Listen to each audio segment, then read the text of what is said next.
Welcome to another Dragonlance Saga episode. That's the wrong frame that I'm looking at. Today I'm playing through the Soulforge. This is the Advanced Dungeons & Dragons Adventure game book written by Terry Phillips and released in September 1985. It is Lenara's Holmeswealth the Sixth, and my name is Adam. Don't forget to like and subscribe to this channel, ring the bell, and you can support this channel by becoming a patron on Patreon, a member of the YouTube channel, and you can pick up Dragonlance gaming materials using my affiliate link. All links are in the description below. By way of a reminder for those of you who haven't been following along with this particular series of gamebook playthroughs, there were 18 total gamebooks published from 1985 to 1988, 4 of which were Dragonlance gamebooks: Prisoners of Pax Tharkaz, The Soulforge, Lords of Doom, and Shadow over Nordmar. I played Lords of Doom first, then went over to Prisoners of Pax Tharkaz. Today I'm playing The Soulforge, and I will be playing Shadow over Nordmar at some point. Now, this is supposed to be the most challenging one, the Soulforge. And so, with my track record of failure with these doggone games, I'm not really looking forward to successfully completing it, but I am going to have fun trying. And that's really the point, right? Just having fun. Now, for you in the audience watching this, you are welcome to give me suggestions and help me along the way. It is a sort of a choose your own adventure style game. So if you want to, weigh in, you can help me get through this, and together we will be successful with Raceland Magir's Test of the Tower of High Sorcery, which should be pretty good. Okay, so initially this series was titled Super Endless Quest Adventure Gamebook, which sounds like a mouthful until you realize that on the third book, they changed the series title to Advanced Dungeons & Dragons Super Endless Quest Adventure Gamebooks. And ultimately by the fourth, it became Advanced Dungeons & Dragons Adventure Gamebook onward. So that's why the names definitely changed throughout each of these. But let's get into this. I've got it set up here. You can see on the side of the screen, we've got the character card, the stat card, which is Raceland of Solace. He is a human magic user, 20 years old. And you can see that I've already filled out on the character sheet the divvying up between the 9 total points between reasoning, agility, presence, and the experience points total you get to start with 6. You can spend experience points before you roll in order to boost up the number that you could potentially roll, but then you lose them. So you got to kind of hold on to them. In order to determine your hit points, you roll 2 dice and you take the higher number, and that is added to the 6. And I ended up doing like a 2 and a 5, and so 5 was the one I chose, obviously. Now, let's get into it, shall we? I do want to give a brief introduction here before we dive in. So the imagery in these game books is just great. I love the artwork. So this is written by Terry Phillips. The cover art is by Keith Parkinson, and the interior art is by Mark Nelson. So we all know this wonderful Keith Parkinson painting. To Raceland, who is more than alive than he'll ever know. So for those of you who don't know about Raceland, which if you're on this channel, I don't suppose any of you don't, in this book you are Raceland of Solace, a moody, hot-tempered, brilliant young magic user from the village of Solace. The world is the world of Krynn from the Dragonlance Chronicles, peopled by all manner of strange beings and creatures. For as long as you remember, you have been able to read and detect magic inherently, a fact noted by a great deal of attention by the citizens of Solace. Some expect great things of you, others warn that you will bring damnation upon the village. But all of that must occupy the back of your mind for now as you set out upon your greatest challenge to journey to the fabled towers of high sorcery, there to face the dreaded test that all great mages must pass. So this was the only tale of Raceland's test until 1999, when Margaret Weiss wrote the same name, the Soulforge novel, rather than the game book. So that's interesting. There's like 7 possible endings to this, but only one successful. So let's find out how we can do this together. I do want to show you the spell table because that's a huge part of this particular game book. So it has first and second level spell descriptions here. And then the spell resolution table is actually pretty complex. So we'll go through this together as we play. But I do encourage you to chime in and chat to help me make decisions and make this a sort of a fun group setting experience. And this is this intro here. Why must we test this one so severely? Whispered a voice from the nether region. Who questions the gods? Parsalian muttered impatiently. They demanded a sword. I found one, but beaten, tempered, made useful. And if he breaks, hissed the shadow voice, then we bury the pieces. From the Chronicles of Astinus of Palanthus of Krynn. Here we go. 1. The spot of light, shimmering on the floor of the vast mountain valley, looks small and inconsequential from such a height. It is a particularly extraordinary that it should be here in the middle of her territory, which covers much of the western reaches of the Careless Mountains. But as the night-hunted owl drops on silent wings to investigate, the light grows and grows until it becomes something rarely seen in this part of the world of Krynn, a campfire. As the owl floats downward in the motionless darkness, her night senses gather in more of the singular scene, the sound of 2 horses shuffling about restlessly, a small lean-to and 2 human creatures gathered around the light.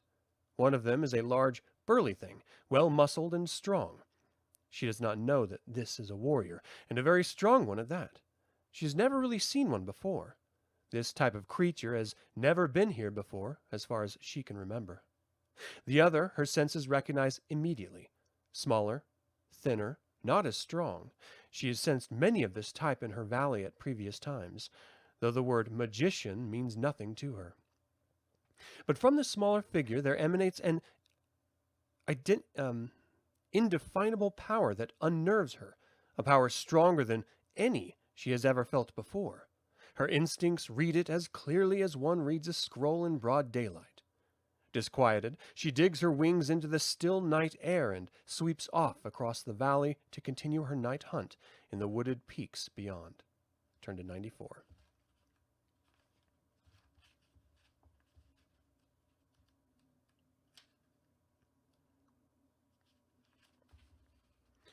Morning brings a rude awakening. Raistlin. Hey, Raced, you better wake up and take a look at this. Not now, Caraman, you mumble groggily. It's too early, and I'm too tired. You roll over in your blankets. Your warrior brother has been jumpy ever since your arrival in this secluded valley in the Careless Mountains the previous evening. No need to pay him any heed now. The night's sleep has again proved to be insufficient. No one's night's sleep could possibly relieve the soul-wearying fatigue caused by the last leg of your quest. The Rocky Mountain Pass and steep trails you traveled through the Careless Range were particularly unforgiving. You and your twin brother Caraman spent 3 long weeks of your month-long journey from your home village of Solace, wandering their unrelenting, bone-bruising heights. The cataclysm and the passing of the old gods from Krynn had done more than strip the world of the true power of healing. It had shattered the land itself, and these bitter mountains were proof positive of that. Your brother, you must admit, had been of considerable help during the journey, though he had not really been invited. His skills as a fighter have come in handy. There were creatures abroad in the land that only a warrior of his strength and skill could handle, and you had run into your share of them during the journey. Several times your spells and his sword had barely saved your skins. There's no doubt that you fought well together. If the truth were known, you were actually glad he had come along. It had made a difficult journey whose end could well prove to be deadly that much easier. Last night you finally received the secret valley you had sought for so long. You arrived with time to spare as well. The constellations of the warrior and the Queen of Darkness had barely begun their eternal conquest for the night sky. Yes, You thought, there's plenty of time. Time to rest, or perhaps to meditate. And you certainly needed to collect your spells for the forthcoming test. You would soon find out that no such rest was forthcoming. Again, Caraman's frantic shouting intrudes into your sleep-clouded mind. Something's not right here, Raceland. Come quick! His troubled tone startles you from your makeshift bed. Tossing aside your blanket, you hurriedly scramble to your feet. The sight that greets you your still unfocused eyes jolts your brain to full wakefulness in an instant. Not 100 feet in front of your camp stands a very dark, dense, mist-draped forest. A forest that was not there last night. A strange and powerful aura radiates from the forest. What seems to be a living essence reaches out to you from its dark recesses. It touches your soul, and you shiver unconsciously. Swirling mists cling to the branches and boil around the roots of squat, twisted trees. Faint, wispy arms of fog strain like tethered creatures toward you from across the distance, only to be pulled back by some magical force. The pale light from the overcast early dawn sky doesn't even begin to penetrate the forest's shadowy darkness. Caraman shakes his head in disbelief. From the look on his face, you know that he, too, senses the evil that lurks within those woods. Raceland, he says quietly, as though trying to avoid being overheard, you and I have suffered through a great deal to get here. We've seen and fought many strange things, but this forest has me at the end of my rope. If what you're looking for is beyond these woods, I'd like to know. Resignedly, you sink down onto a log. One of the hardest parts of the journey is now at hand. How to tell your twin brother what the future holds without telling him too much. He respects the truth.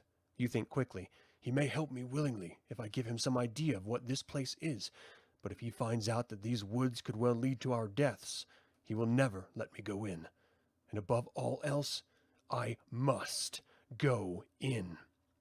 If you decide to tell Caraman a partial version of the truth, turn to 140. If you think you can bluff him into entering the woods with you, go to 167. All right, do you guys have any opinions on this? Should we tell the truth, or should we bluff? It looks like who I bought this from, or someone in the past ownership of it, has already circled some of these. I'm not sure why or what for, but I'm going to let us decide this.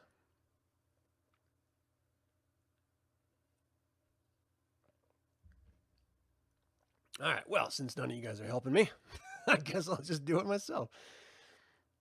All right, if you decide a partial version, I'll give him a partial version of the truth. That's always best. 140.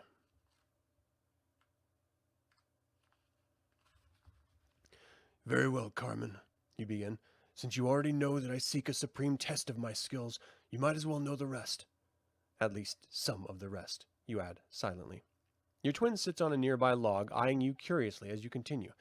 The end of our journey is far closer than you may think. Somehow, we find ourselves standing before the Wayreth Forest, the last barrier between us and the fabled towers of high sorcery.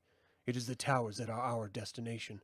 They are said to lie somewhere within the mystic wood, protected from prying eyes and unwelcome guests by ancient and horrible guardians.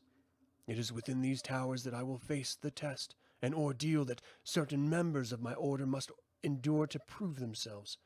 When I am finished with that ordeal, I will be a magician with powers the likes of which you have never seen. And your equal, or better, you add silently. Caraman's face pales slightly at the mention of the Tower of High Sorcery, the last stronghold of the most powerful and fearful magic users on the world of Krynn. He has heard of the black towers of arcane, unspeakable death, if only in whispered rumor. You turn and cast a dubious glance at the forest as you continue. Things have not happened as I have foresaw, however. It seems that our destination has come to us. To tell the truth, this is not at all what I expected. Your twin stares at you dumbly for a moment before he can speak. You mean you knew this was where we were headed all along? He asked. To an extent, yes, you counter, hedging a little as you continue to gaze into the dark wood. I have been told that this forest can be found only by those invited to seek it. Apparently, the opposite is more to the point. I was invited, and the forest found me. Invited? The great warrior questions. What do you mean, invited? And by whom? I suppose you should know that too, you reply. About 4 months ago, Parsalian, the greatest of my kind now living, appeared at our school of magic and asked me if I was ready to take the test.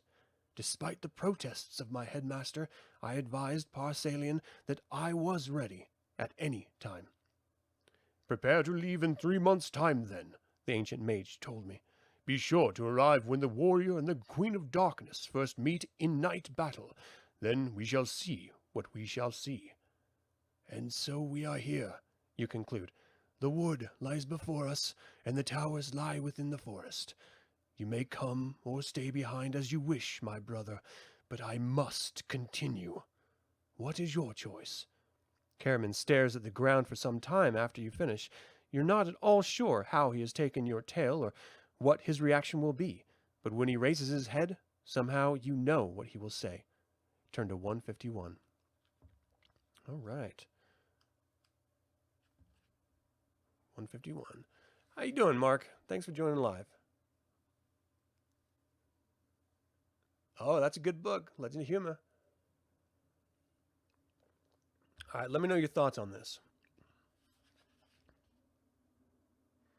That sounds all right to me, I guess, your twin grunts. But you can't seriously ask me to go into that forest, let alone go in yourself, just to take a silly little test. That's foolishness.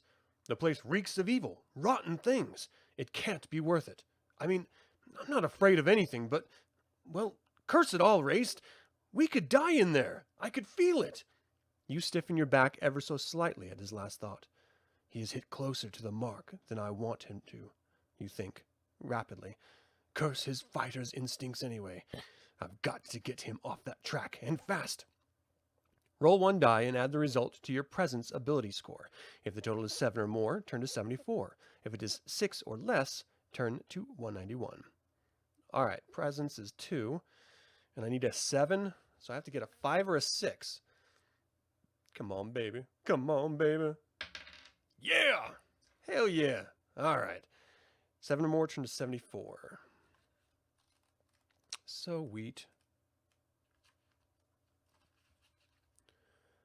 Don't worry yourself on that account, brother, you croon in reply, your voice filled with reassurance.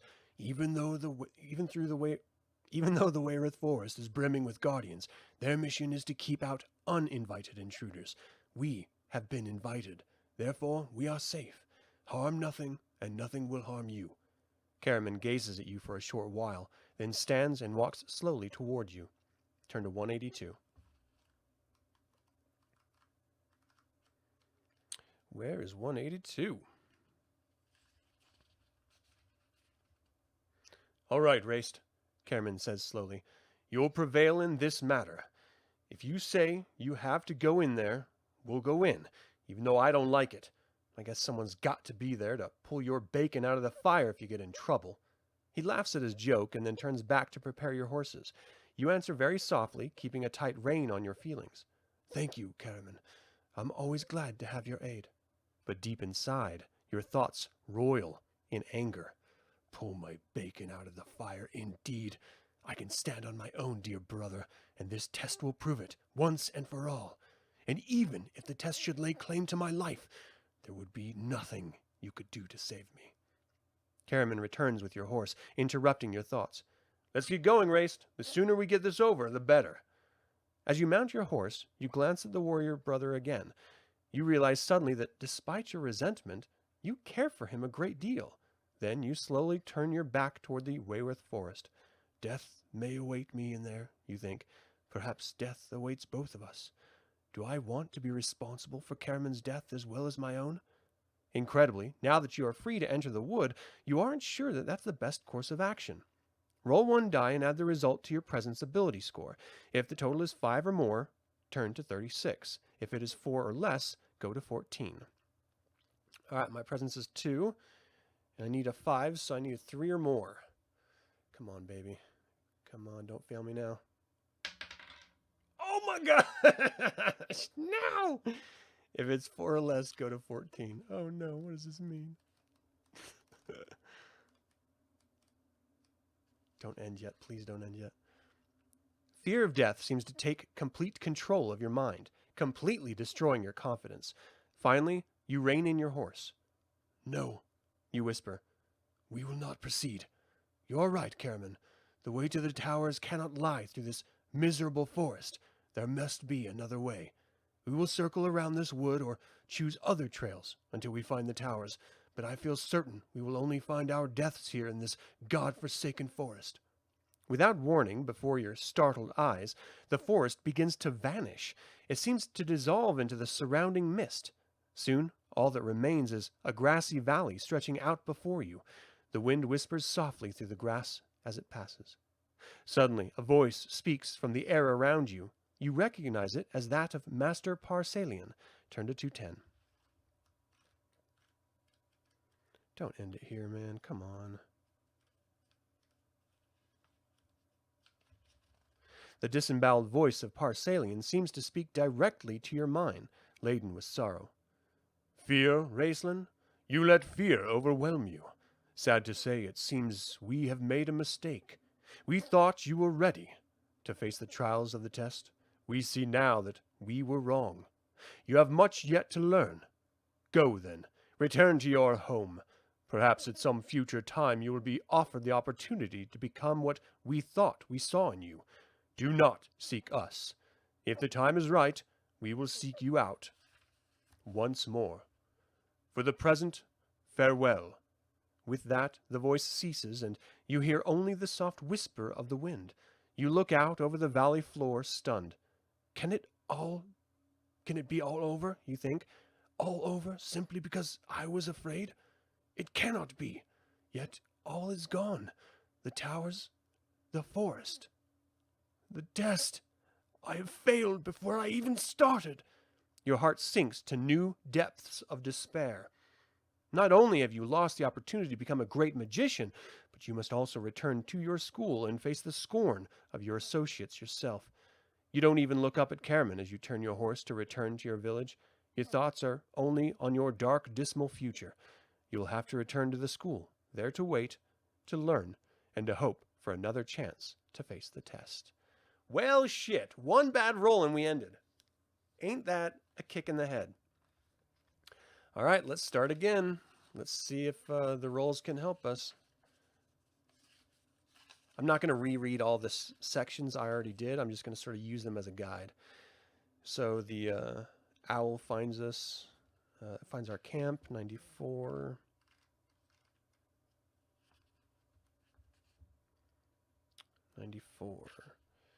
And then we have the conversation. If you decide to tell Caramon partial version of the truth, turn to 140. And I think that is the best option there. So let's do that again. 140. We tell him partial truth about why we came here in the first place. So I give the story about Parsalian approaching me and offering me the chance. He raises his head. Turn to 151. All right, that sounds right to you. It says, Caramon, roll one die, add the result to your presence ability score. If the total is 7 or more, turn to 74. All right, we need a high roll again. High roll, high roll. That's not a high roll. So presence, that's a 5. Turn to 191. I have a feeling that roll right there is going to determine whether I pass this book or not. 191. Oh, geez. Look at the page numbers, not the sections. 191. Caramon looks at the forest and then at you. Then, slowly and very deliberately, he walks over to where you stand and looks you squarely in the eye. Raistlin, he says, I'm your brother. I've lived with you for a long time. I know just by the sound of your voice that you're hiding something from me. Now I think you'd better tell me what's going on here, or I may have to take matters into my own hands. His tone leaves no room for misunderstanding. You're certain you know what he means by taking matters into his own hands, but you must enter that forest. Caramon, you say, keeping your voice low and deadly serious, there are some things that you are better left unknown. This is one of them. Be that as it may, I'm going into that forest with or without you. You turn sharply and head for your horse. Too stunned to respond immediately, Caramon just stands there. As you reach your horse, you hear him speak. his voice tight with anger. "Little brother," he says huskily, "you are not going anywhere where you might get killed, and most especially not into that forest." You spin, about to see him heading toward you. Roll 1 die and add your agility skill score to the result. If the total is 6 or more, turn to 52. If it is 5 or less, go to 198. Okay, my agility is 3. I need a 6, so I've got to get a 3 or more. Come on, baby. Yeah! Hell yeah. 52.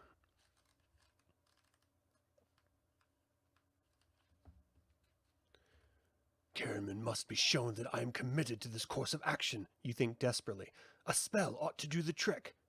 Driven by urgent need, your mind and body respond instantly. With the speed of thought, you begin a spell that will keep him from interfering with your decision. Suddenly, Krynn stops dead in his tracks. You are barely conscious of the surprise and confusion that register on his face. So deeply are you concentrating on your spell. But subconsciously, you realize that he knows what you intend to do. Out of the corner of your eye, you see him gathering his massive body to spring at you. What spell do you choose? Turn to the spell resolution table at section 10. Follow the line that lists the spell you want to cast until you come to section 52, the number of the section you are reading. Then turn to the section listed at the junction of these two columns to discover the effects of the spell you selected. All right, let's figure this out. So follow the line that lists the spell you want to cast. So where's 10? Okay, so here's the chart. We're at 52, so I need to decide what spell. Should I just charm him? Or push him? I think charm or push are the two best options. Because I don't want to hurt him. He's my brother. I love him. Oh man, what do you guys think? What spell should I use to stop Krynn from tackling me? I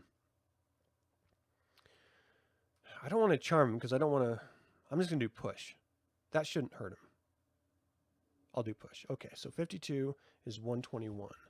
So this says, follow the line that lists the spell you want to come to section 52, then turn to the section listed at the junction of these two columns. Okay, so 52, push is 121.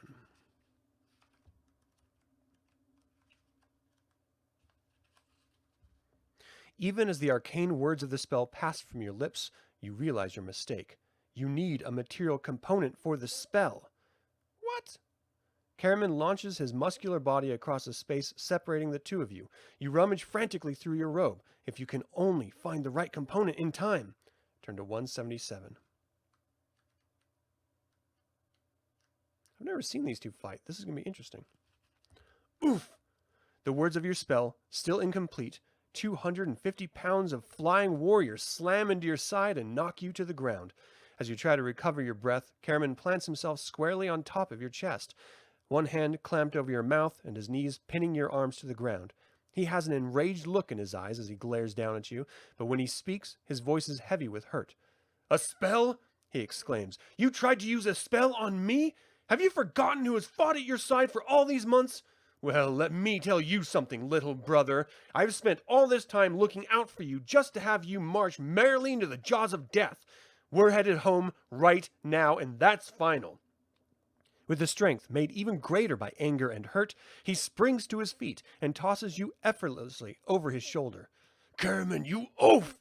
you shout, enraged. "Put me down now! I must go to the towers! Don't you understand? If you don't let me go through with the test, my whole life will have been wasted. Now I command you, put me down!" Your brother pauses briefly and his muscles seem to relax.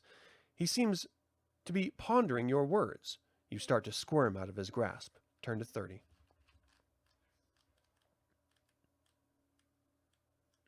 This is an interesting dynamic we're getting between these two. Just as you begin to twist free, Krynn suddenly tightens his grip on your waist. "No, Raist," he says slowly. "I can't let you do it. If you were to get yourself killed, I'd be lost. I just can't let you do it." The next few minutes are a nightmare. All your reasoning, pleading, cursing, and screaming cannot change your brother's mind. He flings you across your horse and ties your hands and feet under its belly. Your screams of frustration echo off the mountain walls, but it's all to no avail. Karaman is determined to take you home, where you will suffer far more than he can ever know. Your attempts to become one of the greatest magicians of your age has come to an ignominious end. Well, shit. We just found the second of the possible 6 endings. Failed endings. Here's a great little image of Karaman dragging my scrawny took us home. All right. That's 2. Let's try again. Oh my goodness. All right, so the owl sees us, 94.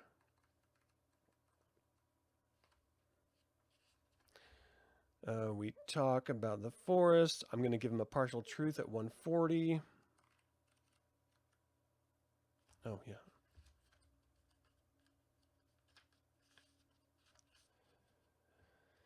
Explain what we're doing here. He raises his head, 151. All right, roll 1 die. Add the result to your presence score. I need a 7 or more. Presence is 2. I need a 5 or 6. Perfect. Okay. So now we go to 74. We're going to get through this, people. We're going to do this. Don't wear yourself on your account, brother. You croon. Karaman gazes at you for a short while, then stands and walks slowly toward you, 182. We've already done this part 2, which is why I'm skimming past it. Come on, 182. Where'd you go? All right, raced. Deep inside the fire. Do you want to be responsible for Karaman's death? Roll 1 die and add the result to your presence ability score. Okay, so this is where we failed last time. Yeah, Mark, he totally is. I need a 5 or more in order to convince myself that it's worth taking the test. And my presence is 2. I failed this last time because I rolled a 1. So I'm going to add an experience point, and I'm going to keep track of my experience points on this last one right here. So that means I have 5 experience points left right now. So I'm adding 1 to whatever my die roll is. So my presence is now temporarily 3. I need a 2 or more. I can do that. Come on, 2 or more. Of course, now I roll a 6. Unbelievable. All right, turn to 36. You shake off your nagging doubts about the wisdom of entering the wood and say to Karaman, "My sentiments exactly," as you spur your mount toward the forest. As you approach the ghastly wood, however, you begin to realize that it is far worse than you thought. A palpable uneasiness reaches out to surround you, clawing at your mind and heart. Shadowy shapes of unthinkable things scuttle and slither through the thorny bracket of the wood. Other forms, bent and formidable, shift slowly to and fro in the fog. Disembodied voices speak inside your mind, muttering ceaselessly about things you don't want to know. Thoughts of death and decay pervade your mind. You look at your brother and see his face clouded with fear. Maybe we'd better turn around, Raced, Karaman says in a hushed whisper that betrays his growing terror. I don't even see a way in. His fear touches your flagging confidence as you realize he is right. The dense wall of writhing, twisted vegetation blocks your way completely. Perhaps, you think, it would be better if we left. This could get one or both of us killed. Test your reasoning skill here. Roll 1 die and add the result to your reasoning skill score. Don't forget to add any experience points if you choose to spend them. If the total is 7 or more, turn to 109. Okay. My reasoning score, and I need a 7. My reasoning is 4. So I only need a 3 or more. I can do a 3 or more. Come on, baby. Come on, baby. Oh, gosh, I'm so worried. Sweet, 5. Okay, turn to 109.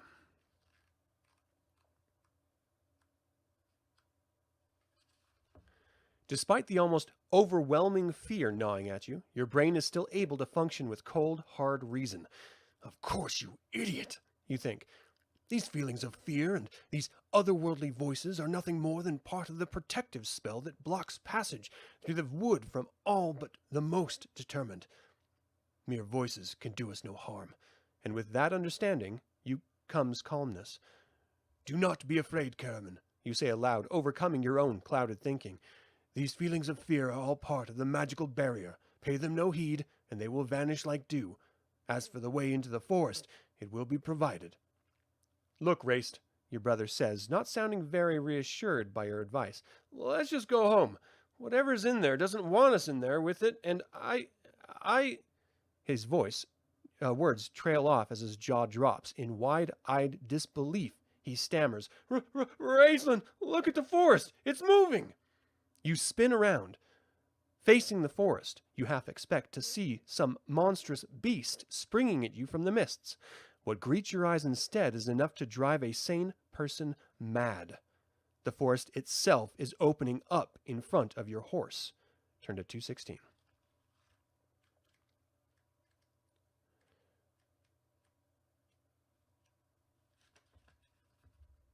215.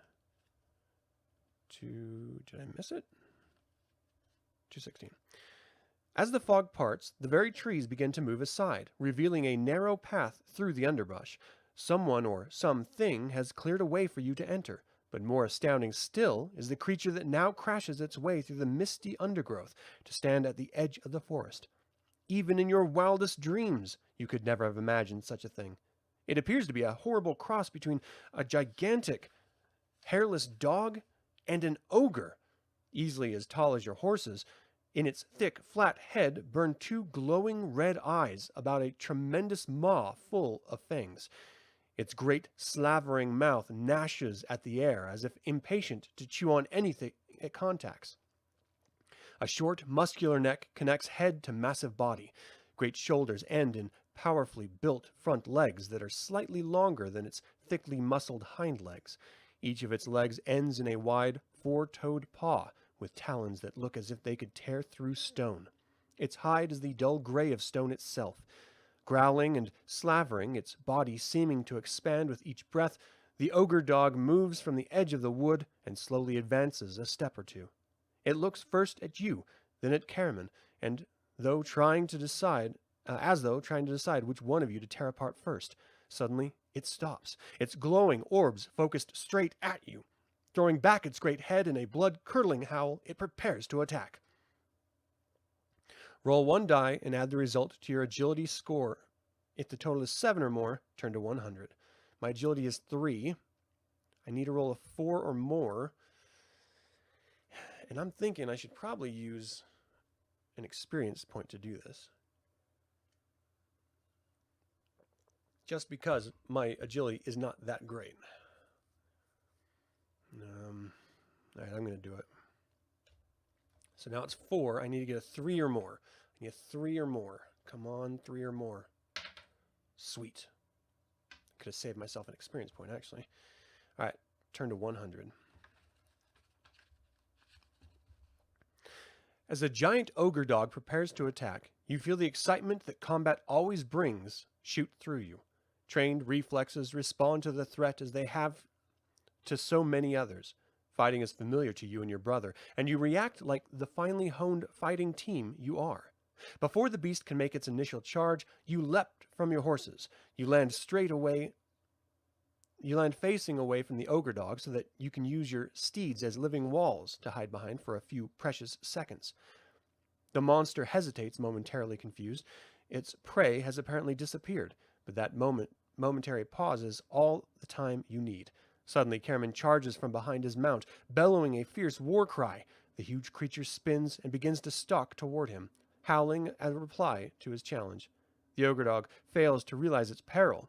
While your brother dances before it, taunting and feinting it in and out, you'd have time to cast your spell. Turn to the spell resolution table in section 10, follow the line that lists the spell you want to cast until you come to the section 100. Then turn to the section listed at the juncture of the column and the row to discover the effect of the spell you selected. Alright, the previous owner did a magic missile here. That's what I thought, Dr. Tim. Alright, so let's see. Section 10.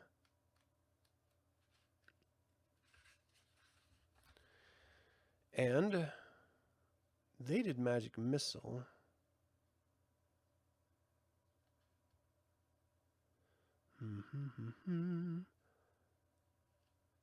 That was 100. So 28. Let's do magic missile again. Why not? 28. If they're saying to do it, It might work. 28, where are you? Kalith, Karan, Tobaniskar! Once again, the familiar tingle of magic surges through you. Almost instantly, power rushes into your hands. 2 glowing white darts spring to your fingertips and fly toward the monster attacking Karaman. Both fiery darts strike the beast solidly in the rump. With a yelp of pain, the monster turns to face this new threat. Gleaming red eyes stare at you in fury. The creature's great maw gnashes the air, anticipating tearing you into bits. Turn to 158. Oh crap. Oh crap. Karaman, get your flank attack.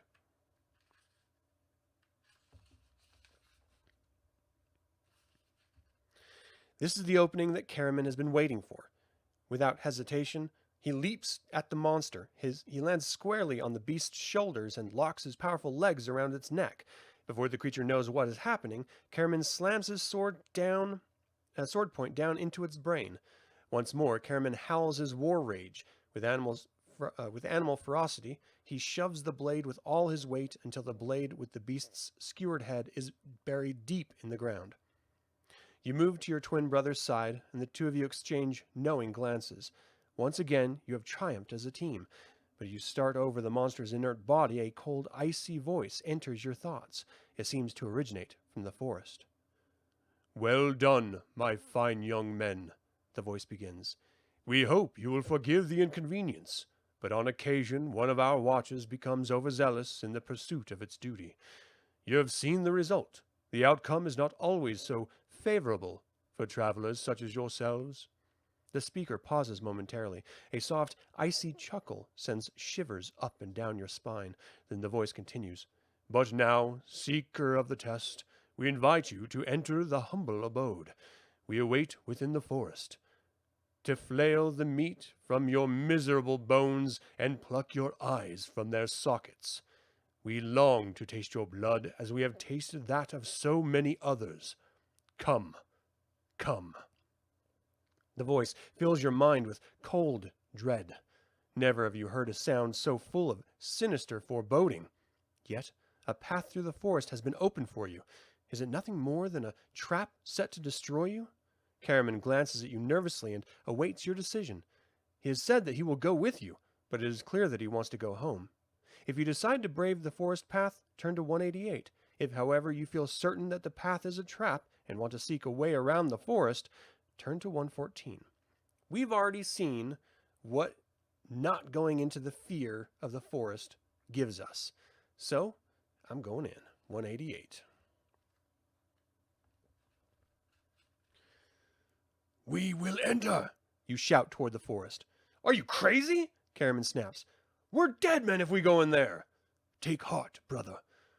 Do you not see how the forest opened for me? They are clearing a path to ease our journey. It would be in poor taste to refuse their generous offer. Have no fear, Karaman. I will be at your side. Trust me." Turning, you address the fog-enshrouded voice. "It is indeed most gracious of you to provide us a way to enter this fearsome wood. We extend our humblest thanks."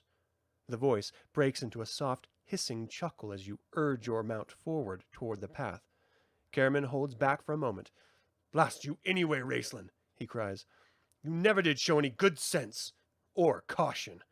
He prods his horse viciously to catch up with you, and the fog swirls to envelop you both as you enter the enchanted wood. Turn to 166. Oh yeah. This is unnerving already. Okay. Give me a second here. Gotta wet my whistle.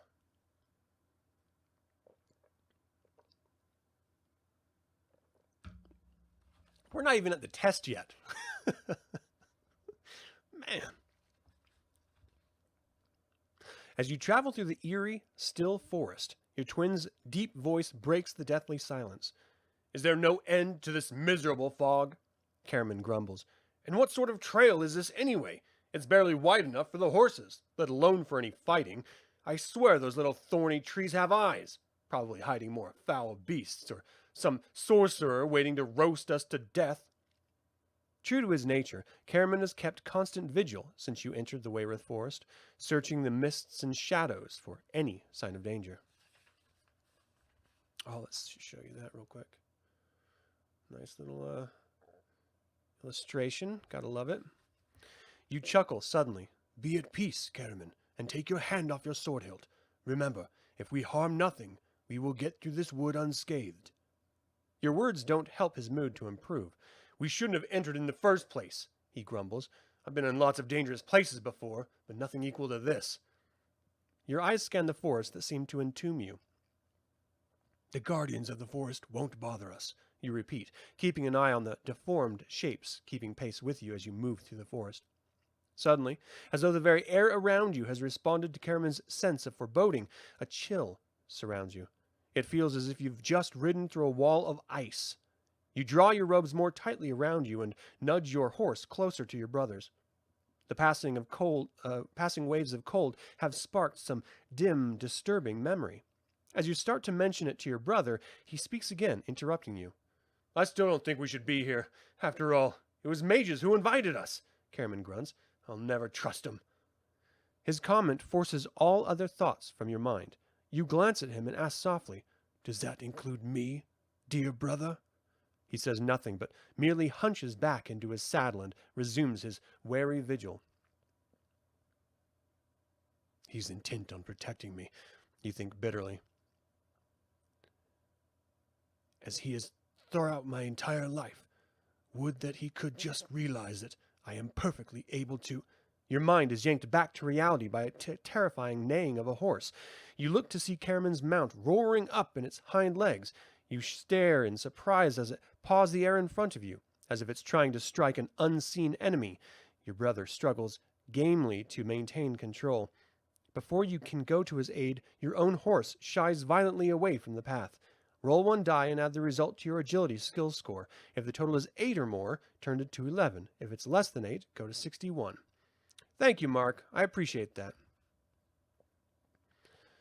Okay, my agility is not so great. I think I am going to have to use another experience point. I need an 8. Oh, man. I don't know. I'm going to use another experience point. So my agility is 4, so I need to roll 4 more. Come on, 4. Come on, 4. Ah! Oh, no! Ah! All right, what's going to happen? If it's less than 8, go to 61. Oh, man. Oh, man. I don't want to have to do all this over again. You aren't a skilled horseman, and the beast is far more than you can handle. It rears in fear and throws you to the ground. Cursing, you fall with an ungraceful thud. Bruised and badly shaken, you struggle to your feet, scanning the swirling mists in front of you, your eyes searching for the object of the horse's terror. At the same time, you review in your mind the spells you have prepared for the day. Which of them will you need first? As if summoned by your thoughts, invisible magical forces begin to focus around you. The rich magic flow causes your body to tingle with power. Your brother continues to struggle with his mount, cursing all the while. His curses fade from your hearing instantly as, almost at the same moment, the power around you crystallizes and you spot the object of your search. Subtract 1 hit point of damage from your total and turn to 5. Doggone it. All right, so I'm going to have my hit points on one side. All right, 5, here we go. What's this? The mists part to reveal a broad clearing in the path about 50 feet across. At its far edge stands a single figure. It appears to be a man. The figure is heavily shrouded by his robes, which are as red as your own, and he appears to be about your height. He stands with his head slightly bowed, causing his hood to drape over his face. His hands are hidden with the voluminous folds of his sleeves. Your senses tell you that he is no ordinary being. A dim glow curls about his robes, lightly illuminating the fog near him, but somehow you are not entirely sure that he is there at all. He seems faintly translucent. You realize as well that the cold that you have felt for the past several minutes emanates from this being. You gather your nerve to address the stranger. You Try to show respect in your tone for the obvious power floating from the apparition. Hail, revered stranger, you called out. I am called Raceland. I have been summoned by the mage Parsalian to seek the test within the towers of high sorcery. This warrior is my brother Karaman. We are both much honored by your presence and seek a boon of you. We would like to know if you are sent to guide us to the illustrious towers. The hooded figure neither moves nor answers. As you consider this, you hear Karaman's voice from behind you. Ho, minion! Karaman booms, finally having brought his horse under control. If you are sent to guide us, be quick about it. If not, stand aside, and we will find these towers ourselves. Your brother's brazen words make you wince. You whirl on him, enraged. Karaman, you oaf! You whisper tensely. Will you never learn to mind your own business? This is my affair, and I will handle it. A hollow voice breaks in on your tirade, dark and empty with death. It knifes through the air and the mist and fills your mind. You turn to see the hooded man moving toward you. He stops about halfway across the clearing and raises his head slightly. His face remains shrouded by the hood. I am sent as a guide for him who seeks the test, he intones.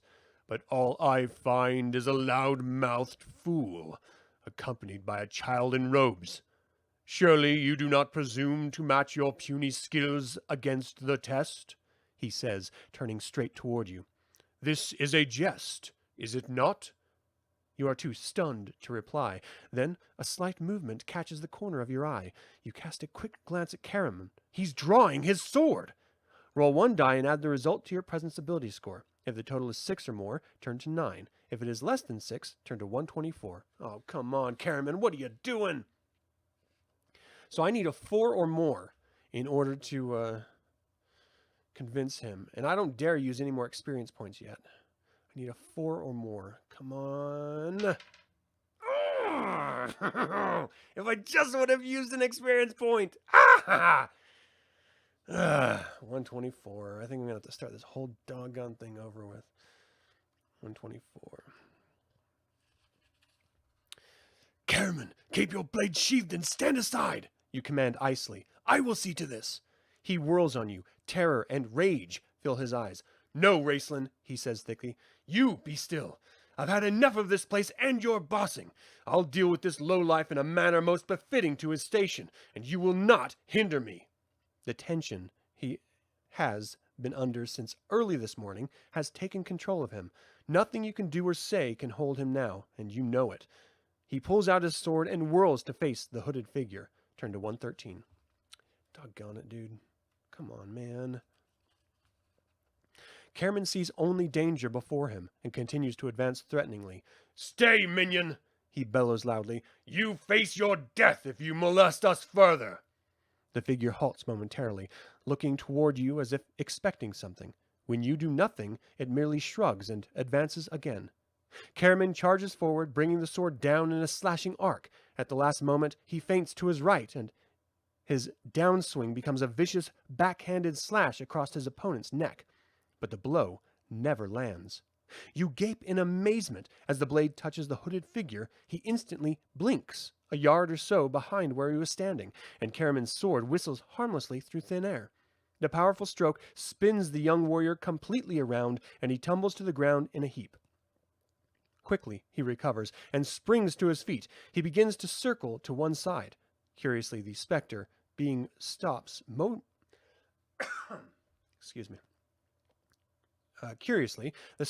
stops moving and turns slowly to face your brother. Opening its arms wide, it seems to invite an attack. Enraged, Karaman wastes no time and slams a savage thrust into the creature's belly. The inevitable happens. A deep-throated roar of pain echoes through the mists. You watch Karaman double over and fall, his sword arm charred black and twisted in pain.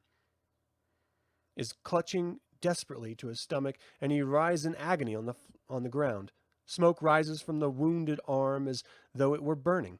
Karaman stares up at the minion in helpless, abject fear. Powerless to do anything, the creature seems not to notice him.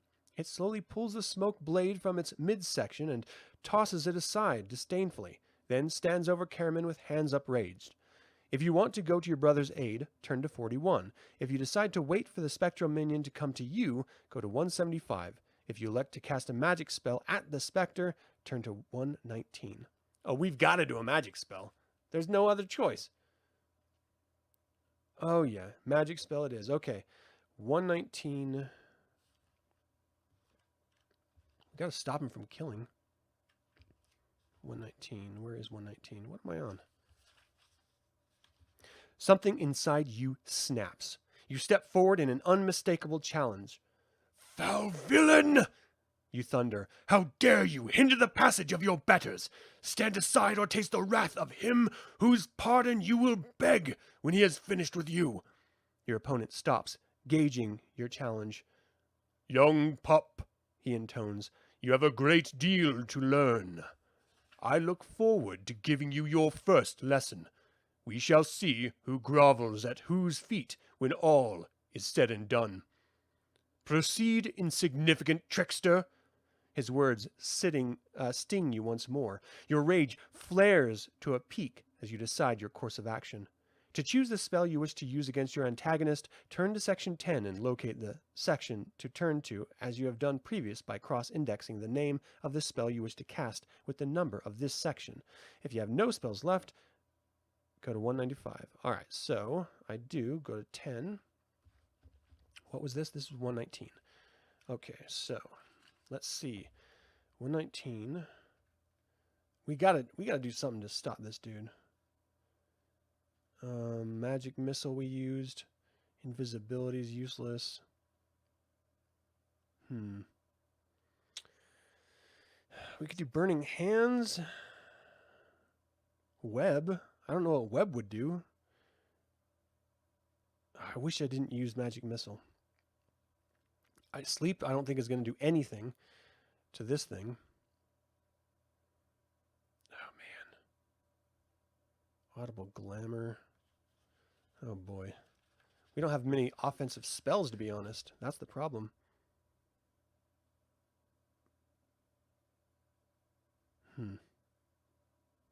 What should we do? I don't know. Should I try to do? 3 feet in front of me is burning hands. Oh man, I don't think sleep is going to work. How you doing, Midnight Blue? Thanks for joining live. He can blink. I mean, we could use darkness. I'll use darkness. I'll do darkness. Maybe that'll help get Karaman out of here. So this was 119. Darkness goes to 38.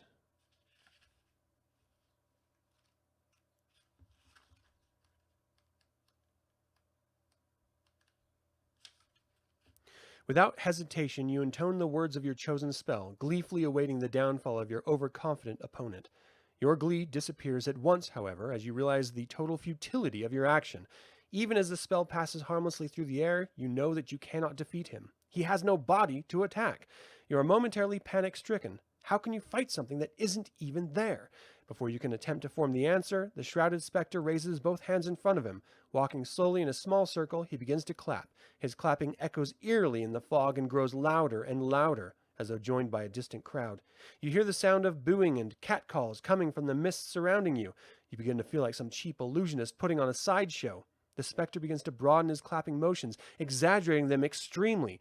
The roaring from the unseen audience grows louder. You stare about wildly, frantic to put an end to this ridiculous being heaped upon you. Roll 1 die and add the result to your presence ability score. If the total is 8 or more, turn to 76. If it's less than 8, turn to 162. My presence is 2. Dude. Oh my gosh. All right, I'm going to use 2 of these. Oh, this is so bad. So I need, my presence is now temporarily 4, and I need an 8, so I need to roll 4 or more. Come on, 4. Come on. Oh, dude. Son of a... Oh, man. 162. This sucks. This sucks. You simply cannot think clearly. In desperation, you pull your hidden dagger from your robes. This will put an end to you, the specter mockery, you think. Taking deadly aim, you fling the blade through the air at your foe's chest. The fog around you explodes in laughter. You look at your opponent. The blade has passed harmlessly, straight through him. He, too, is shaking with uncontrollable laughter. The laughter, a weird, shrill, mocking sound, pierces you to the core. It testifies of your failure. There is no hope. Your strength is spent. You have lost. As this realization sinks into your heart, your enemy suddenly thrusts his right hand toward you and clenches his fist. The laughter increases to a screaming crescendo, smothering you in derision. As the specter draws his hand toward his face, you are pulled irresistibly toward him. Across the clearing, he pulls you until you stand only a few feet in front of him. He holds you in his thrall, letting the laughter wash over you with full effect. Suddenly, he drives his fist down toward the ground. Your knees buckle and snap loudly as you are forced to kneel before him. The pain in your legs and your humiliation are overwhelming, and the thunderous laughter from the mist shatter your hearing, burying you under its sound as it reverberates inside your head. Turn to 97. The haunting voice of the spectral minion bites straight into your heart. "Young fool," he whispers harshly. "Do you think that bluster could make up for your puny spells? Have you learned nothing? I am almost of a mind to send your corpse home this very instant, but that is not my mission. I was to test you and, if necessary, teach you a lesson. That I have done, but the lesson is not quite finished. Look upon me and see what the future holds for you, should you continue on." Turn to 145.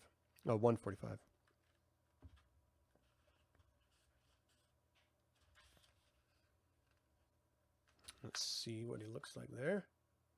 Cool little guy. Slowly, you raise your eyes to the hooded figure's head as he reaches up and pulls the hood back from his face. The sight makes you gasp. The face is as gaunt as that of a man whose health has been sapped from him for years. A racking cough shakes the figure before you, causing blood to trickle from its lips. His skin is that of an odd golden hue, almost metallic, while his hair is as white as snow. But it is his eyes that frighten you most. Their pupils are shaped like hourglass, and in them you see only death. With a choking whisper, the ghastly visage continues. "Behold, and know what you now see in me is what will be left of you when you complete the test, if you survive the test at all. Your health, even your very life force, will be sapped from you, leaving only what you see here. But I tell you also that the rewards of this fate and the power it will lead to are even greater than the price you must pay. I am empowered to offer you a choice," he continues. "You may go to the towers to face the test and your future, or you may go home, unscathed except for this lesson. Shall you leave? I cannot say whether you will ever come here again. Be warned, though, that if you proceed to the towers, you will face the test at a considerable disadvantage." He ceases to speak and waits for your decision. One of the most difficult choices of your life is now before you. You've seen what could become of you. Are the rewards worth the sacrifice? If you decide you are strong enough to face the test and wish to continue, go to 79. If, however, you would rather return to Solus and wait for another opportunity to face the test, turn to 137. Hey, Michael. Thanks for joining live, man. And yes, it's worth it. Hell yeah.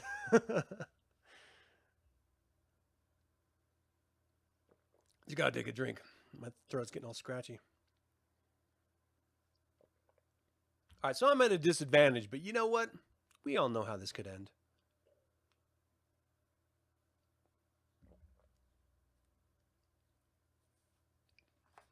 All right. If you decide you're strong enough to face the test and wish to continue, hell yeah. Yeah, Midnight Blue, I think I agree with that. I like the context of having his entire life arc in front of you as you're sort of revisiting these. And that's why I really liked going and reading the Meetings Sextet after I had finished reading Chronicles and Legends, because I already knew the characters. And so you're getting some background information to help you love them more, or I don't know, maybe dislike them if you didn't like them in the first place. But then why would you be reading the book? Yeah, it just gives better context and understanding of the characters. And this is one that I definitely think so. That's the case. That face, the face of your future, shakes you to the quick. Is anything worth enduring that kind of suffering? You ask yourself. The answer comes to you immediately. It resounds through your mind in a flash. Of course it is. Anything for magic. Even that fate is worth it. I will face the test. As though reading your thoughts, the specter speaks. His voice sounds almost pleased. So be it then.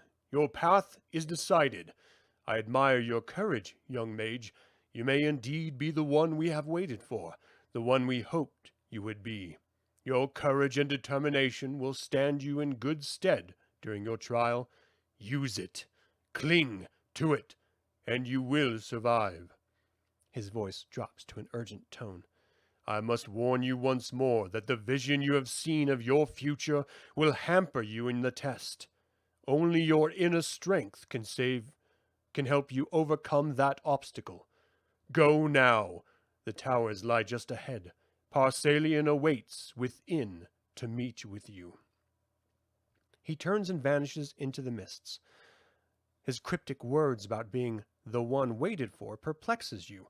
You're still thinking about them as you mount your horse and ride toward the towers of high sorcery. Turn to 169. However, from now until the end of this adventure, unless otherwise directed, you must subtract 1 from all your presence skill die rolls because of the vision you have seen of your future. Oh my gosh, that's harsh. Oh no. Oh my gosh. All right, let me mark that really quick.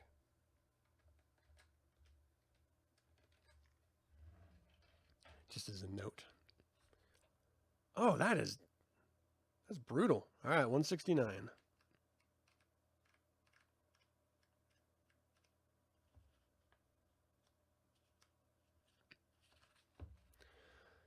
Dimly, through the lifting fog, you begin to see the outline of a huge structure, reaching into the air from the ground like a huge taloned claw. As the mists clear, your heart pounds within your chest. You've arrived at your destination. The towers of high sorcery, walled and shimmering with magic, loom before you. Immense black walls seem to grow right out of the ground in front of you. Huge runic symbols are carved deep into the walls, adding powerful magical spells to the formidable strength of the stone itself. Nothing known to the world of Krynn could ever penetrate them, you think. Nothing, that is, short of another cataclysm. The very nature of this fabled place makes your skin creep. The towers, the test, and your growing fears all make you begin to doubt your confidence. Make a presence check here. Roll a die and add the result to your presence skill score. If you saw the face of the spectral minion while you were in the Wayreth Forest, subtract 1 from your die roll. If your total is 6 or more, turn to 147. If it's less, turn to 70. The only way I can make this roll is if I get a 6. Because I get a -1. Well, actually, I have a 1, so I have a 5 or a 6. Come on, 5 or 6, 5 or 6, 5 or 6. Yeah, come on, that's great. All right, 147. Can't keep me down. I got this. You pass through the huge gates and cross a wide, empty courtyard. You can feel a heavy pall of death resting on this place, and you can almost see the ghosts of the past shambling over the ancient stone cobbles. Some seem to stop and watch your passing, nodding their heads knowingly. Do they know who you are and why you are here? Across the wide courtyard, you see the base of the main keep. As you watch, its 2 doors also swing open, silently beckoning you to enter. With Caraman at your side, you pass through the doors to the black foretower of the inner keep of the Towers of High Sorcery. A long corridor, lit faintly by the small glowing globes, leads you to a small cold chamber. In the center of the chamber sits Parsalian himself. He wears the great white robes of this powerful office, which seem to weigh heavily upon him as he sits slightly slumped in his chair.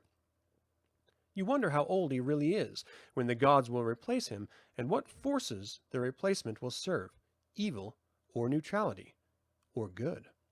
He appears to be thinking deeply. Perhaps he might even be asleep. As you enter the room and approach him, he slowly raises his head and fixes you with an appraising look that stops you in your tracks. Caramon stops as well and bends to whisper something in your ear. "I thought he was asleep for a second there." "No," you reply softly. "He's been watching since we entered the forest. Even sooner, I'll wager." Your hushed conversation is interrupted by a coughing sound as the ancient mage clears his throat to speak. "Greetings, Raistlin," he begins. His long, gaunt face is strong, framed by thick, surprisingly dark hair streaked with lines of gray. Alert gray eyes look out from deep within his face. From the dark recesses, they glitter as he looks you up and down. "I have been observing you since you entered our valley. You have done well to progress this far." "Thank you, Great One," you answer in odd tones of respect. "Your messenger was a great help." "Ah, him!" The mage chuckles. "An old acquaintance of mine. He asked if he could help see you through the barrier. In truth, it was his idea to begin to test you at that point. I trust he wasn't too much of a problem for you." "Of course not, Great One," you reply. "His help was most appreciated." Caramon grunts audibly from behind you, and a knowing smile spreads over Parsalian's face. "Well, enough of that. Now that you are here, are you prepared to undergo your test?" the mage asks softly. Roll 1 die and add the result to your presence skill. God damn it. Come on now. If you saw the face of the spectral minion in the way of the forest, subtract 1 from your die roll. If the total is 7 or more, turn to 26. If it's 6 or less, turn to 64. I need a 6. I need a 6. I need a 6. Son of a gun. 64.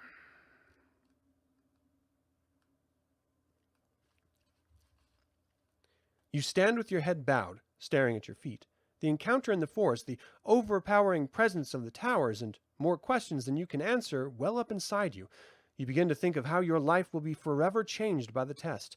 You wonder if the changes are worth the price you may have to pay. It's all very difficult to sort out.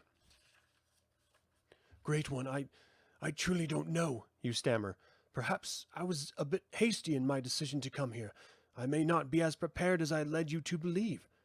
The great mage looks at you for a long moment before he speaks.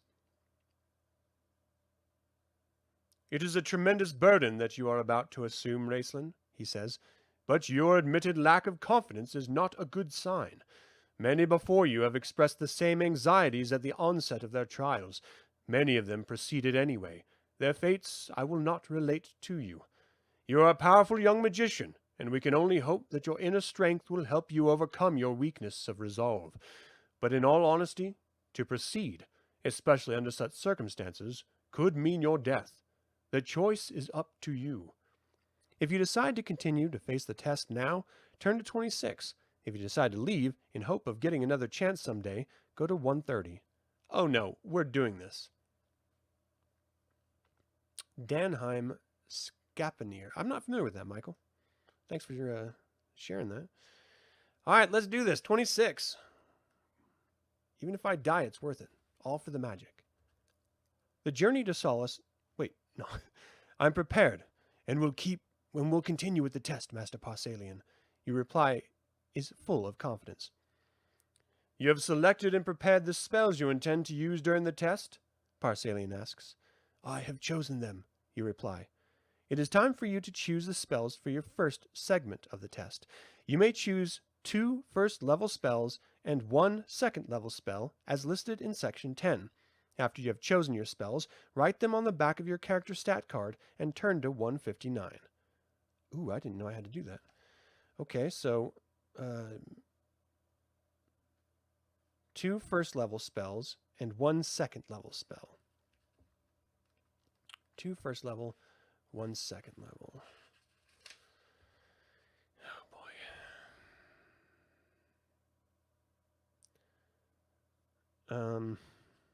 First level spells. Well, we want Burning Hands. I want Magic Missile. And second level, Web? Maybe?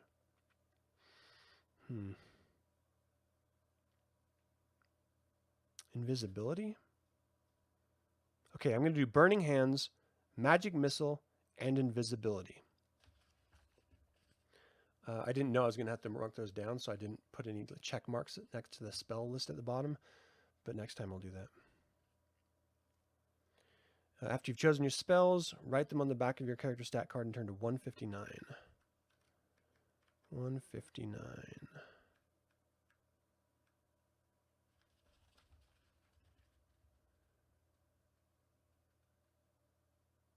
I should do Featherfall. I have chosen my spells, Master Parsalian, and my spellbook will be with me should I require any others. Excellent, the Master Mage replies. Move to the more to the air than to you. I hope they'll cover the situations you'll meet. He is not smiling now. Instead, the atmosphere in the room has become very tense. We realize, of course, that your brother cannot stay with you. Parsalian reminds you. He will be well cared for in your absence, and he will also be allowed to carry home your valuables in the event the test proves to be beyond your skills. Carry home valuables? Karaman asks, bewildered. You mean? Yes, dear brother, you cut in sharply. Parsalian means that you will be allowed to take home my belongings, should I meet my death during the test. A great likelihood, you think. That should be fairly easy for you, for even you to understand. You must understand that failure invariably proves fatal, interjects Parsalian. Look, Raced, says Karaman, his voice trembling, perhaps you should forget about this. Why don't we just go home? Placing his hands on your shoulder, Karaman continues. Please, Raced, I'm supposed to take care of you. No! You thunder at him, wrenching away from his touch. This is my battle, and I will fight it. Be gone and leave me to fight my own battles. Your tone leaves no room for argument. All right, Raced, all right, he mumbles. I'll meet you outside. Later. He shoots a threatening glance at the mage and departs. After Karaman has departed, you turn to Parsalian. I apologize for my brother's conduct, Great One, you mutter. Why should you apologize? The mage asks. Well, he lacks a certain degree of understanding. Now, can't we just get on with this? Of course, Parsalian says, leaning back on his high-backed chair. But remember this, young man. Your test has been designed to gauge not only your magical prowess, but your grasp of certain valuable lessons of life. The shapers of the test hope that you may learn something from it, but be warned that your ultimate success will depend to a great degree on how wisely you use your experience to see you through your trials, and on how well you face up to them. Cowardice could be disastrous. Failure to face up to any part of the test will almost certainly mean death. Never forget that.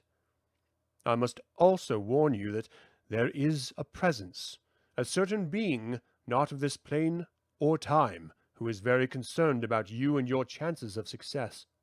He may well try to influence some of your decisions during the test. You would do well to consider carefully whatever words of counsel or advice he may offer you. Following his advice may not always reward you with what you seek. Now, be gone. You look at the Master Mage one last time, and he casually gestures behind you. The air around you suddenly thickens and seems to freeze. You have just enough time to suck in a quick breath before a rush of cold envelops you and reverberates through the room. And chills you to your very bones. Then a crack of thunder reverberates through the room, and the chamber evaporates into darkness for a while. Okay, all right. I need to use the restroom really quick. A lot of coffee and water after a little over an hour. So I'm going to be right back. I'm going to play some Dragonlance music and put up a screen here, and I'll be right back.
Okay, I'm back. I've added check boxes here.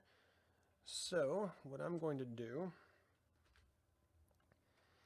is put in Burning Hands, Magic Missile, and Invisibility. Sure, why not?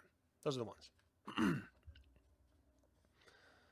All right, 85. Let's do this test. We can do this. We can do this. Come on.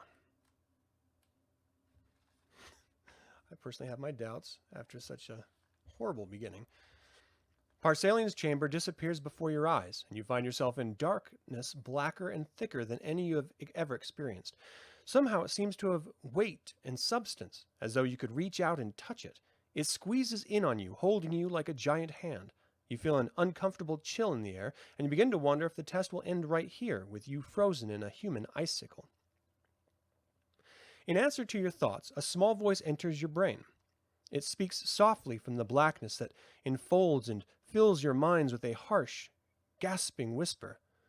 "No, young mage," wheezes the dust-filled voice. "You are not merely to be frozen for our entertainment. Too much awaits you. Too much depends on you. You will have all the opportunity in the world to prove yourself. Know that some of us have taken a personal interest in your case. We will be watching and waiting, ready to help should the need arise and you choose to accept our aid." You are amazed to think that someone or something would interfere in your test, but your thoughts turn immediately to Parsalian's warning. Could this be the being he spoke of? And why is he offering to help you in your ordeal? "Well, who are you? Who are you?" I can't get the voices right now. You ask softly. "What do you want of me? And what do you mean by too much depends on me? Show yourself so that I can see you. I believe I am entitled to an answer to my question." Roll one die and add the result to your presence skill. Oh, boy. Subtract 1 from the die if you saw the spectral minion in the Wayreth Forest. If your total is less than 9, turn to... It has to be less than 9. I don't even have an option. 173. I do not want to... Okay, 173. There's no way I can get that high, even using all my experience. "Very well, then," rasps the voice. "I will tell you some little about myself. It cannot be much, however. There are many years and much distance between us, and it is very difficult for me to communicate with you on your plane. I must be brief. Your success will have far-reaching consequences," the voice continues, "perhaps even on the very future of life on Krynn. There's much more at stake here than you can possibly imagine. You should also know that I have a vested interest in your success." "But who are you, and what do you want of me?" you repeat in a whisper. "My name is unimportant for now. As for what I want of you, that is easily explained. I need your power to aid me in a very important task. In return, I can ensure that you pass the test. You see, I know what is in store for you, and you can believe me when I say you will be lucky to survive. But survive you must. I will see to that." "But what if I don't want or need your help? And do Parsalian or the shapers of the test know of your interference?" you ask. "This hardly seems proper." "What do you know of proper?" the voice hisses.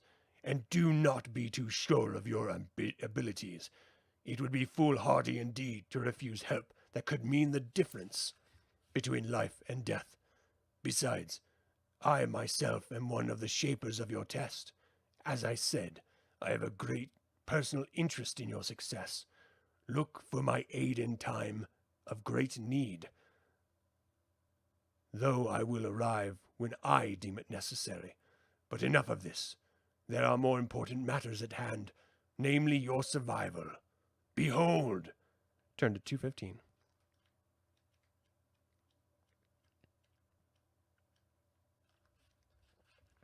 As the voice stops speaking, you see a faint light that gradually begins to grow, coming from somewhere. Quickly, you search for its source. When you look down, you see a small circle of light between your feet. But even as you watch, this circle of light is getting larger. The longer you watch, the bigger it gets. Suddenly, you are falling, dropping through the air with ever-increasing speed. Now you can see shapes and features within the circle of light before you. You are falling from what must be hundreds of feet above the courtyard of the towers. Your thoughts race wildly. Do the shapers of the test mean to destroy me on the outset, or is this part of my trial? Again, the raspy voice enters your mind. Somehow its dusky whisper calms your turbulent thoughts. Now here is the entertainment indeed, young mage. I would ask you a question, though. Is all that seems real actually real? Riddles, you reply hotly. I'm falling to my death, and you ask me riddles? Think, your invisible mentor admonishes. All I ask is that you think. Roll one die and add the result to your reasoning skill score. If the total is less than 7, go to 92. If it is more than 7, turn to 16. All right, my reasoning is 4. All I need is a 3 or more. Come on, 3 or more. Aw, yeah. If it is 7 or more, turn to 16. 16 it is.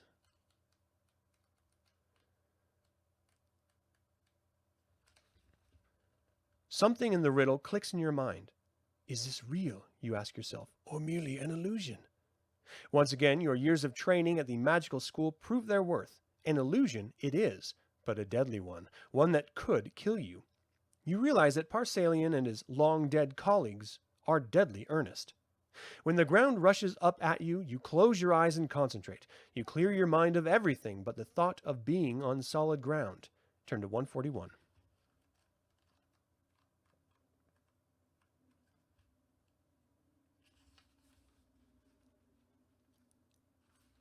Through closed eyelids, you sense a bright light. The cold of the darkness is replaced by the comforting solidity of warm stone beneath your back. Slowly, you open your eyes to discover yourself lying in the middle of an intersection in what appears to be a stone building or castle. Short passages, again lit by small globes, lead off in 3 directions. Each ends at a door. As you rise slowly to your feet, the dusty, disembodied voice fills your head once more. Well, young apprentice, it chortles, excellently done. Continue in this manner, and you may yet succeed. But know I must leave you for a while. You will be on your own for the remainder of the test, except for the message I shall leave behind. However, we may still meet again, if fate so dictates, and you may well yet come to know who I am exactly and what I seek. Farewell. With a soft chuckle, the voice slowly fades from your hearing. You turn back toward the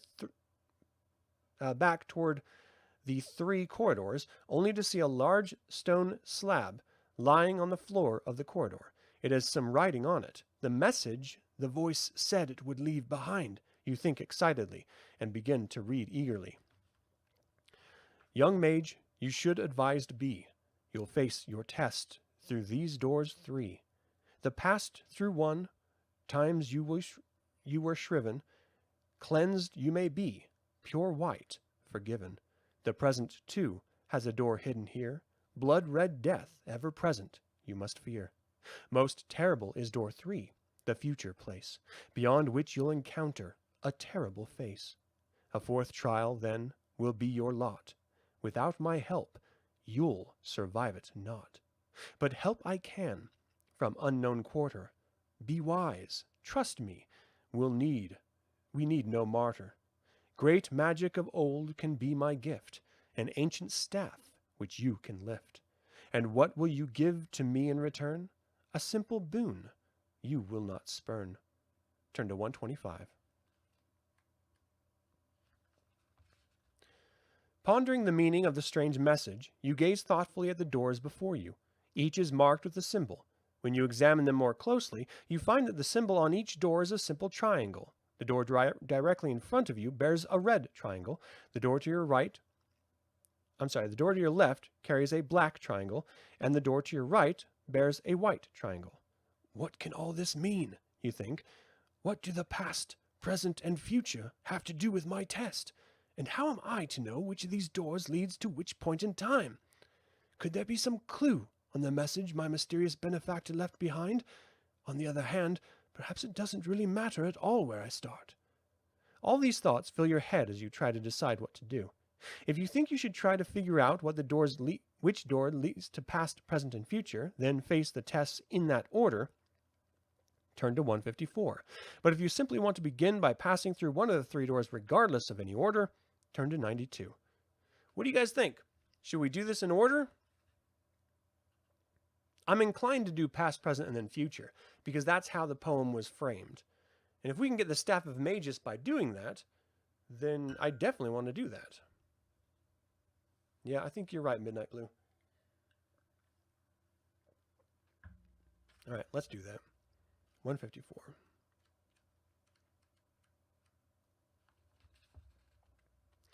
You decide that your mysterious benefactor wouldn't have left behind a message if it weren't important for you to face the tests in some order.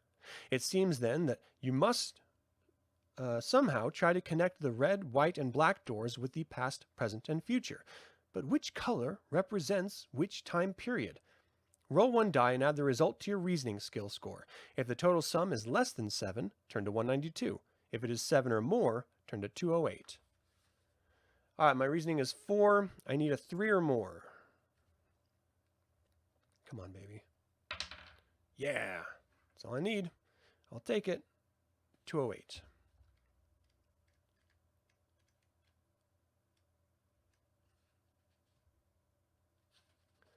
Something about the poem and the symbols on the doors seems to be connected. Suddenly, it dawns on you. Of course, you think. The voice said your past could be pure white, forgiven. The past must lie through the door with the white triangle. Then, red must stand for blood red, death, ever present, the present. That leaves black for the future. It becomes apparent to you that your benefactor would not have given you these clues if it were not important to face the trials in the proper order. Recalling that he mentioned the past first in the list of trials, you head for the door with the white triangle on it. Turn to 99. Oh yeah, I think we're going to do this right, people. Come on, 99. You stand before the door bearing the white triangle. It appears to be made of solid gold, polished to a mirror-like luster. You can see yourself in it. As you reach out to grab the handle of the door, you are startled to feel warmth radiating from it. Since it doesn't feel hot enough to burn you, you turn the handle and push. Much to your surprise, the door swings easily, so easily in fact that you stumble headlong into the next room. Much to your amazement, you land on a dirt road. It isn't a room at all. You rise to your feet and gape dumbly for a moment at the green rolling hills and small groves of trees that greet your sight.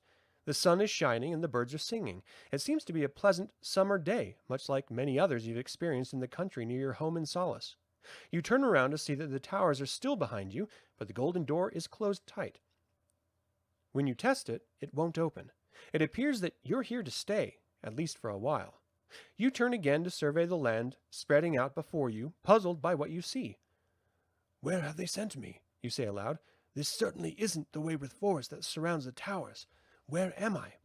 The narrow road stretches out toward the hills, some distance in front of you. You can barely make out what seems to be a fork in the road, and a signpost. You hurry down the road toward the fork, hoping the sign will give you some ideas as to where and when you might be. But the sign proves to be more of an enigma than a solution. One of the forks is labeled To Solace Bullies, with the sign on the other fork reads To Verdun's Cleric. As you look down the road leading towards Solace, you can see in the distance a great stand of mighty Valenwood trees. Your hometown of Solace is built within the great branches of such trees, and seeing them brings back memories. Can it be that you have returned home simply by walking through a door? As you turn your head to look up the fork towards Verdun, you see the road is soon lost among the rolling hills. Beyond the hills, the ground rises to a high plateau. Atop this plateau surrounds a wall in a small castle. Flags fly from its parapets, and its walls seem to be decorated with streamers of bright colors. A festival of some kind, perhaps, you think. Well, I can find out soon enough, but why do that town and castle seem so familiar to me? Even as you stand puzzling over that, another thought troubles you. Since the cataclysm, there have been no real clerics. Those endowed with the gods will have the power to heal in Krynn. You yourself have searched with your friends for such power. To your dismay, all you found were false clerics, intent only on swindling people that supposedly were helping. What is a cleric doing in my test, if he is a cleric at all, you wonder. You realize you're getting nowhere as you stand here thinking. You're going to have to decide where to head first. If you decide to go to Solace first, turn to 27. If you'd rather go find out about the cleric at Verdun, turn to 2. What should we do, cleric or Solace? I mean, going to Solace means bullies, which means we're going to have to fight them. And that seems like more of a logical place for for Raceland to be. But I don't know. He has to overcome his past. Maybe I should just do that. What would the cleric have to do? You have to defeat like a fledgling magic user, maybe? I want to go to Solace. 27. Fate. Oh, cleric? Ah, you two are not helping me at all. I'm going to Solace.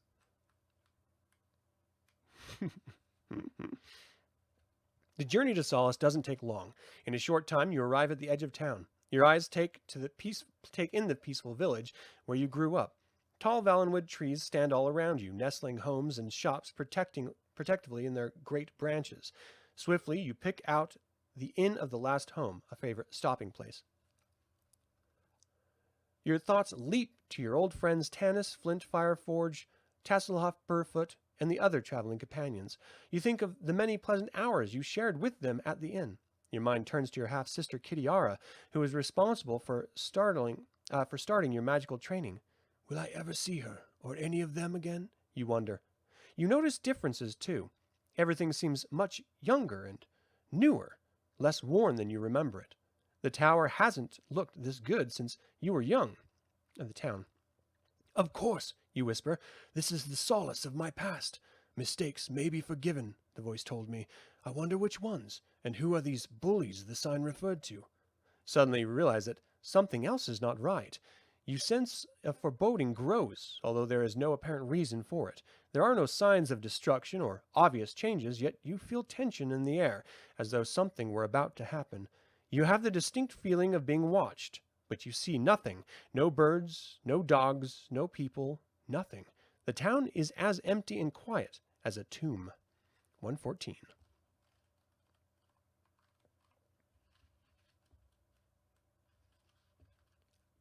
Here's that image. Looks like we're facing bullies. As you begin to move to the almost tomb-like stillness of your hometown, you are startled by a peal of raucous laughter, followed by a loud shout. Another sound of unpleasant laughing spins you around. To your surprise, you find yourself facing a young man on the road some 10 feet behind you. He has a swarthy look to him and seems to be a few years younger than you, perhaps 16 or 17. He looks vaguely familiar. Well, what a pleasant surprise, he sneers, eyeing you evilly. Look who's here! And without his big lout of a brother around either. How nice of you to come visit us, magician! He practically spits the last word out of his mouth, as if it tastes bad. Then he looks around at the silent town and shouts, Hey fellas, gather round! Look what I've found! Slowly, from behind trees and carts, several other young youths appear. They form a large circle around you. You notice that 2 of them are hefting nasty-looking clubs. The first youth, obviously their leader, snorts. You made me look like a fool once, trickster, right in front of everyone. Well, now you'll pay for that. Your memory focuses sharply on his words, and suddenly you remember in your younger days you had indeed humiliated this youngster at a public gathering after he and his companions had tormented you mercilessly. He and his friends would have trounced you then and there had your brother Caraman not intervened. But now there is no Caraman here, and they seem intent on getting their revenge. Roll 1 die and add the result to your present skill score. Ah, crap. Remember that to subtract 1 from your die roll if you saw the face of the spectral minion from the way of the forest. If the total is 6 or more, turn to 168. If it's less than 6, go to 207. I have to roll a 5 or a 6, because I only have a 1 presence. 5 or 6. Not a 5 or a 6. 207. Let me cast a spell. The bullies continue to circle around you, taunting you and feinting. The two with clubs swing them dangerously close to your head several times. Panic fills your heart, and your stomach churns in fear. Suddenly, you think you see an opening in the circle. If I can just make it as far as the woods, you think. Picking what seems to be the proper moment, you make your break. Watch him there, the leader snaps quickly. We can't be letting him off, can we now? The circle snaps shut tightly around you. You're trapped. The first bully laughs at you, a soft, evil sound.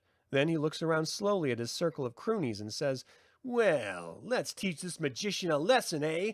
Get him, boys! The ruffians close in on you like a pack of wolves. As they move in, you draw your dagger, but before you can use it, a club crashes down on your hand and it falls to the ground. Another heavy blow crashes into your head, and you feel your knees buckle as everything starts to go cloudy. From somewhere in the fog, you can make out a harsh voice. Let this be a lesson to you, magician, growls the leader. Don't ever try to best your betters. A hard kick in the back punctuates his remark, and you feel a bone snap in your ribs. The kick is followed by another and another as blows rain down painfully all over your body. No, you shout silently. It can't end here. I've only just started. In horror, you realize that these ruffians are going to beat you to death. Parsalian's warning about running away from a challenge comes to mind. You tried to run away, and now you're paying the price with your life. The despair of failure and fear of death knot your stomach tightly as your last scream of pain cut short by a club that splits open your skull. Holy shit. The stone inner chamber of Parsalian is silent, as if the ancient stones are waiting for some arrival. Abruptly, the silence is broken by the sound of approaching steps, accompanied by the rattle of armor. Through the door steps a tall young warrior. He's been waiting impatiently for this moment and strides forward anxiously. The great mage, seated on his throne, watches as the warrior approaches. He regrets the news that he must now give to Caramon. When the warrior finally reaches the throne, a look of dread covers his young face. I came when I heard your summons, sir. Caramon stammers. A gut-level fear causes his usually strong voice to tremble. What news is there of my brother? Has he completed the test? When can I see him? The mage looks down at a bundle of red cloth in his lap for what seems like an eternity. Finally, he glances up to the young warrior. Short will be kinder, he thinks sadly. I will not burden you over long, Caramon. Your brother will not be going home with you. He has failed. You will have to take home what is left of his effects. For what it may be worth, you have my condolences. Try to understand that, for reasons of our own, we feel his loss as deeply as you. He places the bundle at the feet of his throne. With trembling hands, Caramon reaches up and takes the small red bundle of Raceland's robe. He pulls the bundle to his great chest, holding it tightly. As great sobs begin to rack his body, he collapses to his knees and rocks slowly back and forth, cradling his brother's last remnants like a small child. Finally, he struggles to his feet and turns to leave. The sight is too much for the ancient mage. With tears of compassion in his own eyes, he weaves a spell of consolation around the retreating warrior, a light geese that will allow him to continue to live while bearing in his heart the memory of his brother. But even as the young warrior leaves the hall, a great soul-wrenching wail tears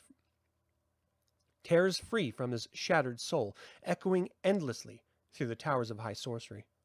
As Caramon's cry of despair washes over Parsalian, the nether voice speaks to the ancient mage once again. If anyone other than the mage could have heard the voice, he would have sensed a note of dread in it. It appears that our sword has broken after all, it whispers. What now? Parsalian sits and ponders silently for a moment. So much had depended upon the young mage. So much would now have to be done. So much to do in so little time. At last, he breathes deeply and answers the disembodied voice. We will have to seek another, he says softly. Let us fervently hope that we find him before the world itself is destroyed.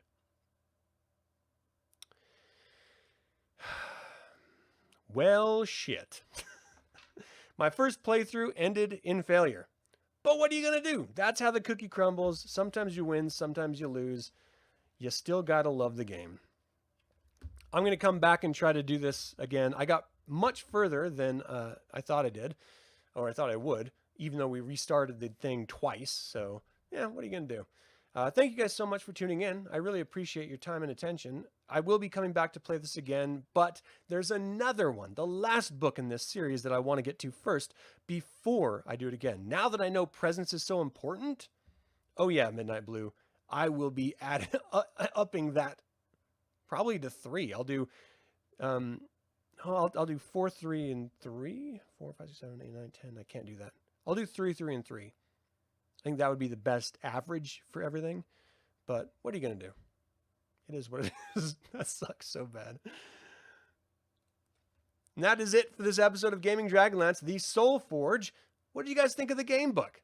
Have you ever been a fan of the Choose Your Own Adventure style novellas, and do you have a favorite? Lastly, what do you think about the AD&D mechanics used in the game book? Feel free to email me at info@dragonlance-saga.com or leave a comment below. Thank you for tuning in. Don't forget to like and subscribe to this channel. Ring the bell, and you can support this channel by becoming a patron on Patreon, a member of this YouTube channel, and you can pick up Dragonlance gaming materials using my affiliate link. All links are in the description below.